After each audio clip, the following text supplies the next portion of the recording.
Boa noite, estamos aqui com mais um Jornal do Zé. Hoje vamos falar um tema que está gerando grande polêmica no nosso país, que é a educação pública. Vamos entrevistar alguns professores aqui para ver o que eles estão achando na nossa educação pública. Vamos agora com o nosso repórter Leonardo Lubi, que está diretamente do Colégio Luiz Andreoli, entrevistando alguns funcionários de lá. Estamos aqui com o Edson, inspetor do Colégio Luiz Andreoli, e a gente vai fazer umas perguntas para ele sobre qual a tua opinião sobre a estrutura física e pedagógica da Escola Pública de São José. Bem, sobre a estrutura física e pedagógica das escolas de São José, eu não tenho muito conhecimento porque eu não vivencio, esta realidade. O que eu sei são fatos que a mídia nos reproduzem, né? Mas assim, geralmente a mídia ela tem uma tendência a reproduzir somente as coisas negativas. Aí a nossa impressão que dá é que as escolas estão sempre vivendo em situações de calamidade, mas que na verdade eu acho que não é assim.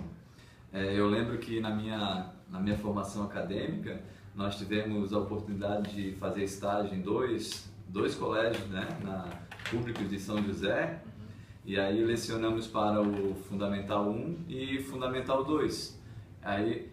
Ali percebeu-se que existia uma estrutura muito boa. Os dois colégios que eu tive a oportunidade de lecionar, nós percebemos que tinha uma boa estrutura, tinha salas de jogos, salas de vídeo, tinha projetor, né? E também a gestão pedagógica, ela tinha um compromisso, dava para perceber que tinha um compromisso com os alunos também.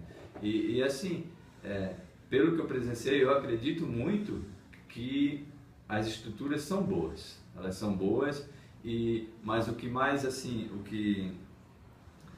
para mim, o que mais me preocupa é a manutenção dessas estruturas, sabe? Porque a manutenção no sentido que tanto na manutenção e no compromisso também. O compromisso político, né, dos governantes para manter essa estrutura boa, e também o compromisso da sociedade em geral, né? Tipo os pais de alunos e principalmente os alunos, porque as escolas elas têm boas estruturas.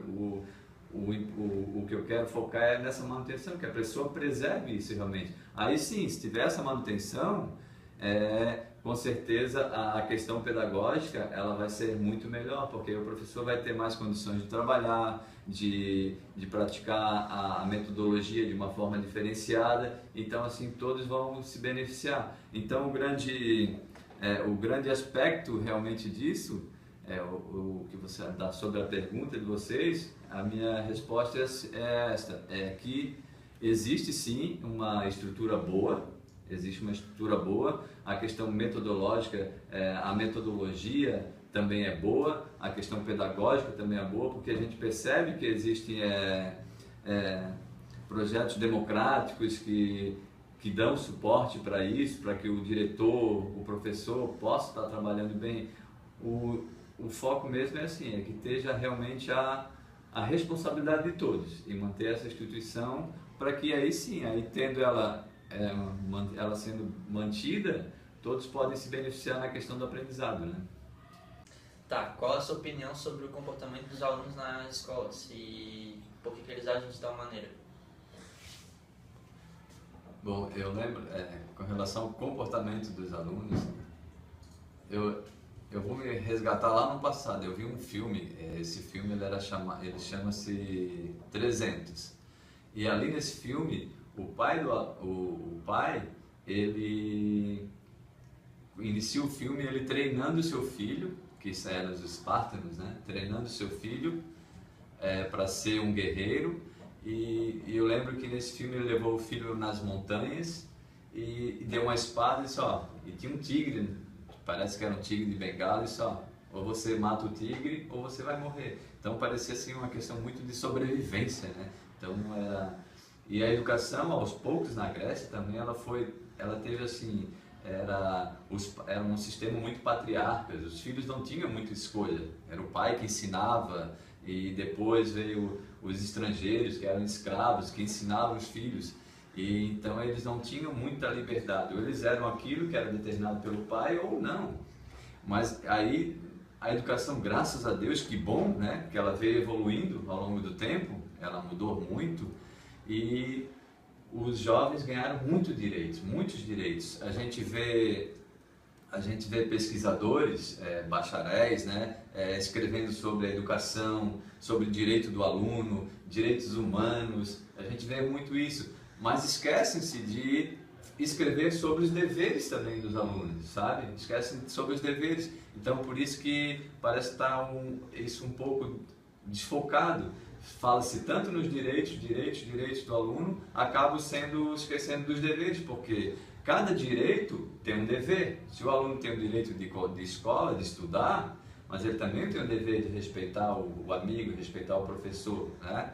E aí, hoje em dia a educação é mais assim, nós estamos vendo a educação como o aluno não é mais, o professor não é mais o protagonista em sala de aula, e sim o aluno.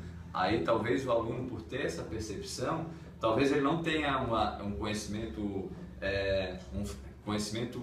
exato disso, né? Mas lá no senso comum dele, ele acaba percebendo que ele é o protagonista da sala de aula, aí ele se perde um pouco com relação ao comportamento dele. E isso acaba daí, talvez não respeitando o professor, não respeitando o colega, tendo liberdade demais. Então, a partir do momento que nós colocarmos assim as coisas nos lugares, temos direitos, mas também nós temos os nossos deveres. E aí sim as coisas vão melhorar. Então, mas também não vejo assim a realidade, nós estamos falando na escola pública, né? Existem comportamentos hoje de alunos que até ameaçam professores, tudo, né? Isso é questão social também, eu vejo muito isso, que hoje nós vivenciamos num país que os políticos corruptos, ninguém tem mais ética, ninguém respeita mais o próximo, muitas mentiras, a impunidade. Então a sociedade está vivendo isso e com certeza isso reflete no comportamento do aluno dentro de sala de aula, entende? Aí se o aluno não tiver uma família, né, um suporte familiar que demonstra para ele que está acontecendo isso na sociedade, mas não é assim que nós devemos agir. Aí, enfim, mas a maioria dessas crianças que vivem no colégio público, eles vivem numa situação de vulnerabilidade social. Então, eles só vão reproduzir aquilo, né? Então, não é só o mau comportamento do aluno em sala de aula, é toda questão social que tem em volta. Qual a sua opinião sobre as cotas para as escolas públicas? Eu sou favorável. Eu sou favorável porque eu vejo assim... alunos de colégio público, a maioria deles, eles vivem em situações de vulnerabilidade social e assim, é diferente de um aluno do colégio particular, que a maioria não trabalha, tem condições, tem toda uma infraestrutura por trás dele que dá condições para que ele possa, né, estudar e ir bem no vestibular. Agora, a realidade da maioria dos estudantes de colégios públicos é muito diferente, né? É um outro cenário. Então eles têm muitas dificuldades. Às vezes tem muitos conflitos em casa e esse jovem, muitos deles também não têm condições de ter uma boa educação. Não quero aqui entrar em contradição de tudo que eu já falei agora, apoiando, né, demonstrando que as escolas públicas têm boas estruturas, têm boa educação, mas a realidade desses jovens, às vezes, em casa, não favorece para que ele possa estudar realmente, né? Às vezes ele tem que trabalhar e tem muitas condições adversas. E pensando também assim, na relação da questão do negro. O negro, antigamente, ele foi muito discriminado. O negro, o índio, eles foram muito discriminados, ou seja, vieram os jesuítas para cá, os portugueses, os europeus vieram para cá, aí a nossa sociedade se tornou o quê? Se tornou uma sociedade eurocêntrica. Aqui o europeu, o branco, ele tem um conhecimento maior, ele é a raça mais melhor, porque foi qualificado assim, numa época, os seres humanos como raça. Então daí o negro, o índio ficaram sempre lá embaixo. Então foram escravizados. E na época da escravidão, eles não tinham direito nenhum. Quando, graças a Deus e graças à luta dessas pessoas que tiveram coragem, que lutaram para ter ações afirmativas, né, leis afirmativas que dessem suporte para eles, direitos deles iguais para os outros, eles conseguiram, né, esta lei que pudesse favorecê-los para eles poderem ingressar na faculdade. Porque sou a favor por quê? Porque lá anteriormente foi tirado o direito deles de igualdade que eles tinham. Os europeus é que tinham direito, os brancos é que tinham direito, e eles lá não tinham direito. Até mesmo quando eles conseguiram a liberdade, o que quer dizer? Conseguiram a liberdade, mas não conseguiram emprego, aí eles tiveram que ir para a favela, morar em favela, se agrupar. Então o direito deles foi tirado totalmente, o direito deles crescerem junto com a sociedade branca. Então tiraram esse direito deles. Então por isso, pela luta desse povo, que eu sou a favor e apoio.